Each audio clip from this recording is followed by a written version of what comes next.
ప్రతి సామాన్యుడి ఆరోగ్యం ముఖ్యంగా ఉండిందో జగనన్న వచ్చిన తర్వాత ఆరోగ్యశ్రీకి మళ్ళా ప్రాణం పోసి మళ్ళీ అందరి ప్రాణాలను నిలబెట్టే బాధ్యత జగనన్న తీసుకుంటాడు. ఆరోగ్యశ్రీని మళ్ళా బ్రతికిస్తాడు జగనన్న. మీకు మందులు కావాలన్నా, మీకు ఆపరేషన్లు కావాలన్నా, మీ పిల్లలకైనా మీ పెద్దలకైనా ఉచితంగా జరగాలంటే ఆరోగ్యశ్రీ మళ్ళా బతకట్టంటే మీరందరూ జగనన్న ఆశీర్వదించాలా? ఇప్పుడుండే ప్రభుత్వము రాజన్న ఉన్నప్పుడు మందులు ఆపరేషన్లు అయినాయంట ఎక్కకో, ఇప్పుడుండే ప్రభుత్వం వేయడం లేవు, మీరే కొనుక్కోవాలా అని చెప్తానంట. అంత నిర్దాక్షిణ్యంగా ప్రవర్తిస్తుంది ఈ ప్రభుత్వం. కిరణ్ కుమార్ రెడ్డికి తెలుగుదేశంకి బాగా బుద్ధి చెప్పే టైం వచ్చింది.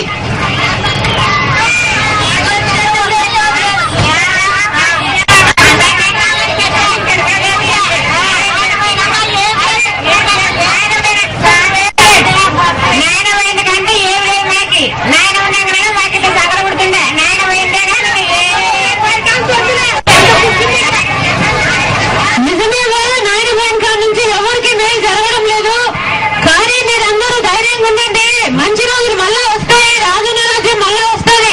మీరందరూ జగనన్నను ఆశీర్వదించినప్పుడు రాజన్న రాజ్యం మళ్ళా వస్తుంది, మంచి రోజులు వస్తాయి. అంతవరకు ధైర్యం ఉండండి. ఇంకా ఉంటా మరి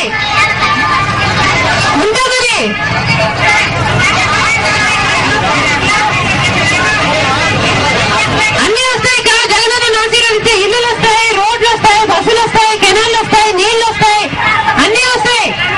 మా ఇంట్లో అర్ధరాత్రి ఉన్నట్లేనే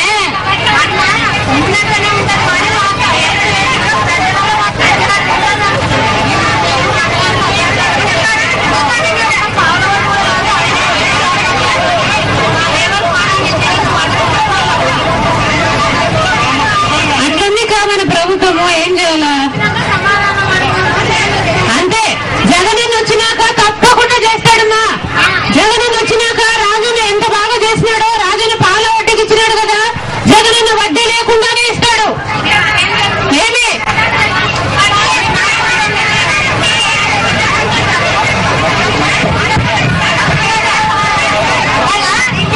సరే పాల వడ్డీ పడుతుందని చెప్పినారు.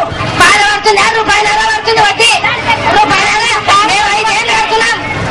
5 ఏళ్ళు కడుతున్నాం. 5 ఏళ్ళు ఎవరైనా మొగోళ్ళు మాట్లాడతారా?